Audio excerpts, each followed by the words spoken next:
Al igual que en los cultivos anteriores de albahaca y perejil, el cultivo de orégano también tiene dos destinos su comercialización, ya sea para consumo en fresco o para consumo como deshidratado. La parte de consumo en fresco la vamos a desarrollar mejor en el video del viaje al campo y en el video del cultivo de orégano. Ahora vamos a entrar un poquito más en detalle a la cosecha del orégano que se destina a la industria del deshidratado. Primero recordemos, como vimos antes, los oréganos que se destinan para el deshidratado abarcan mayor superficie de implantación. Los lotes implantados son demasiado grandes, donde la cosecha manual sería casi imposible. Por eso se utilizan máquinas y se denomina cosecha mecánica. Y también recordemos que la cosecha de estos oréganos que son para deshidratados se realiza toda la superficie completa, a diferencia del orégano que va a consumo en fresco, donde la cosecha es manual, cortando solamente algunas partes del lote o solamente algunas líneas de cultivo que tengamos implantado. Bien, podemos observar acá en la imagen una barra de corte que es una cosechadora de orégano, que no es ni más ni menos que una barra de corte de otros cultivos, como por ejemplo el cultivo de alfalfa, se me trabó la palabra.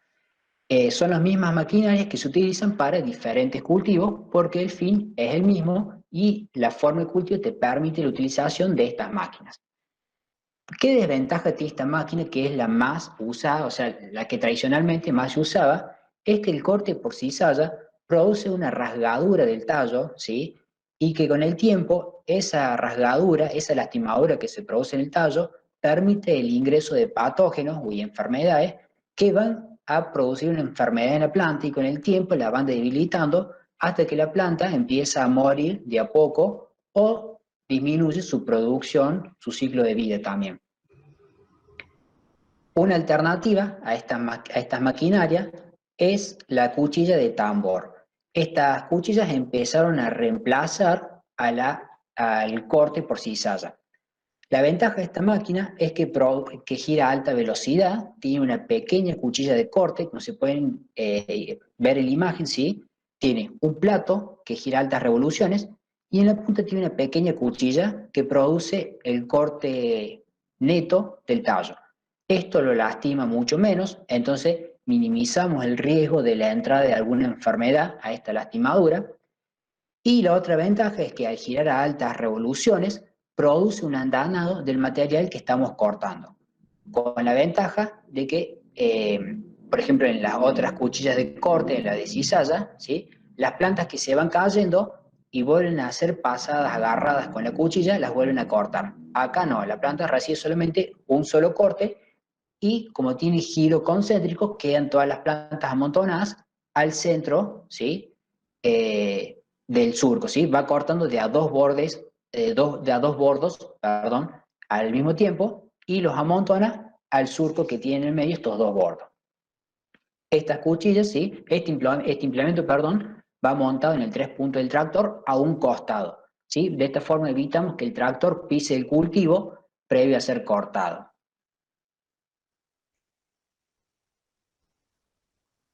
Acá podemos observar cómo queda el lote después que se cortó. En la foto de la derecha observamos, ¿sí?, los bordos que tienen los tallos cortados de color marrón. Esa es la altura de corte. Lo que hay que asegurarse en estas maquinarias es tener una buena regulación de la altura del corte.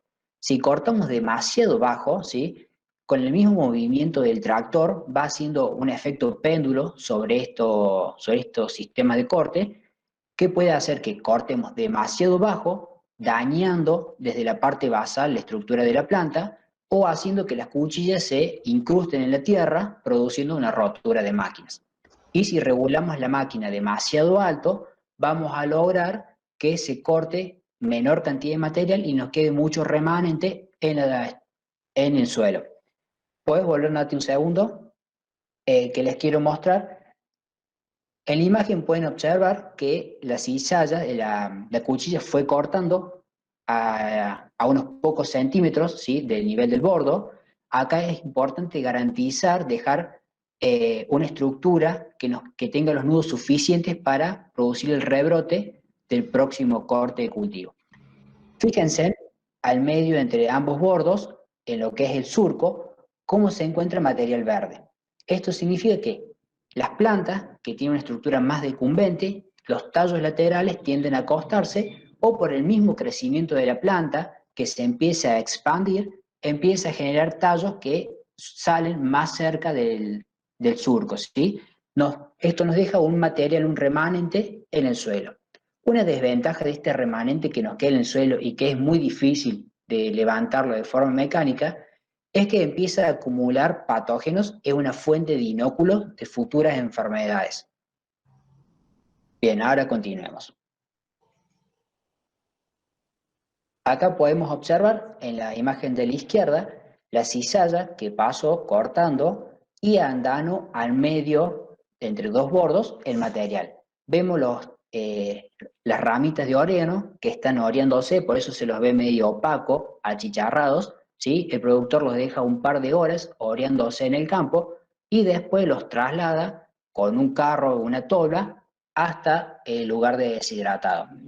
El productor hace un oreo previo en el campo para disminuir la cantidad de agua del material y que sea menor cantidad de volumen y de peso que tiene que trasladar. En la foto de la derecha vemos la misma imagen de recién de elote cortado con los remanentes de orégano verde en el surco. Lo único que esta foto es de arriba. El celular se puso como referente para que vean el tamaño que ocupó esa mata de orégano. La planta de la izquierda tuvo un crecimiento desfavorecido y quedó más pequeño, y la planta, la mata de la derecha, tuvo un crecimiento más exponencial. Se pueden ver cómo ocupó todo el ancho del borde. Y se ven los tallos, ¿sí? Cortados a unos pocos centímetros del suelo. Se observan que son tallos bastante lignificados en ese punto. Eso nos puede dar la sensación de que es un cultivo que ya tuvo varios cortes, que significa que ya tiene un tiempo prudencial de estar implantado ahí en el lote. También podemos ver que con el tamaño de esa mata nos da a entender que no es un cultivo que es muy nuevo, sino que ya tuvo un tiempo suficiente que le permitió producir ese tamaño de planta. Muy bien, también vale destacar aquí los momentos de corte de este cultivo. Generalmente y según las condiciones ambientales y de manejo que se realicen, vamos a tener dos cortes, ¿sí? Por hacer un promedio. Recuerden que pueden ser un poco más o menos. Los dos cortes, generalmente uno es a principio de la estación estival, o sea, del verano, por allí por diciembre, y otro más cercano al otoño. El momento de corte, cuando el destino es deshidratado, se debe realizar con el 20-30% de floración. ¿Por qué? Recuerden, como les contó el profe Luciano, deben tener la presencia de brácteas florales, porque estas son las que contienen la mayor cantidad y calidad de aceites esenciales. Entonces, cuando nosotros tenemos el orégano deshidratado, lo que tenemos no solo es hojas, sino es brácteas más hojas. Cuando el destino es fresco, se hace en estado vegetativo. Ustedes van a poder apreciarlo en el video, como es un estadio muy joven, ¿sí? Con la planta lo más turgente y lo más fresca posible. Y después el último destino, que es el de aceites esenciales, que es muy importante, cada vez toma más relevancia. Se debe hacer cuando el cultivo tiene aproximadamente el 50% de floración o más. ¿Por qué? Recuerden nuevamente lo de las brácteas florales. Cuanto más flores y más brácteas, mejor la cantidad y la calidad del aceite esencial. Bien, en la post cosecha, cuando el destino es en fresco, podemos encontrar dos versiones. Una en plantines, muy común de verlos en viveros o en algunas verdulerías, y algo novedoso, o por lo menos en los últimos 15, 20 años que se empezó a dar y que se desarrolla cada vez más, es el orégano en venta en fresco. Por lo general, un productor que hace orégano en fresco no trabaja solamente esa especie, sino que hace otras especies aromáticas, así le da un sentido económico al sistema. Y siempre acompañado de productos hortícolas, como hortalizas de hojas, por lo general. En el Cinturón Verde de Córdoba existen 3 productores que trabajan el orégano así en fraccionado, en bolsitas. Hay una demanda creciente. No, ¿por qué? ¿Por qué se está utilizando mucho más que años atrás el orégano en fresco? Porque bueno, también permite adornar un plato, emplatar un plato con hojitas o ramitas de orégano. Y porque mantiene la calidad y por lo general los que lo utilizan se quedan tranquilos de que no está adulterado nada, como sí podría llegar a pasar en el orégano deshidratado. En la post cosecha, todos los cuidados que se tienen son a la inversa que para el deshidratado. Entonces lo hacemos a la mañana bien temprano, en estado el corte lo hacemos cuando el estado fenológico se mantiene en vegetativo. Siempre mantenemos hidratados el material, lavamos, limpiamos, desinfectamos y fraccionamos. Y se lleva a la comercialización y esto se realiza durante todos los días de la semana para que el circuito comercial se desarrolle completo y el material llegue al consumidor lo más fresco posible. Muy bien. Bueno, vamos a hablar un poquito de las especies afines al cultivo de orégano. Como en los otros cultivos, verán que al finalizar el apunte se desarrollan especies que tienen similitudes con la especie en estudio. Y bueno, el objetivo es que conozcan otras especies y que les sirva como un complemento o otra forma de estudiar por comparación, así ven similitudes o cualidades diferentes de estos cultivos, ¿sí? La idea es que con la información que le damos al finalizar en ese cuadrito comparativo,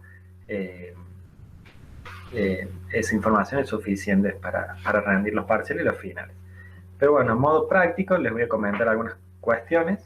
En el caso de romero, si ven en la foto de la derecha, eso es del mismo lote, se cortaron 3 ramas de diferentes plantas con floraciones de diferente color, ¿sí? Entonces encontramos variabilidad genética, algo que es común a la familia de las lamiáceas. Esta especie es muy importante en la extracción de aceites esenciales. Cuando hicimos el viaje tras la sierra, nos comentó un productor de que empresarios franceses le dieron material para que lo cultive en una extensión de 1 hectárea aproximadamente para la extracción de aceites esenciales. Específicamente, ese tipo de romero tenía una calidad y una conformación por sus componentes necesaria para la elaboración seguramente de algún perfume. Bien, en el tema de romero, para cuando es destino en fresco, por lo general las plantas son de gran porte, pueden llegar a una altura de 1 metro, 1 metro y medio, y se las dejas crecer bastante libres. Se necesitan cortar ramas con flores.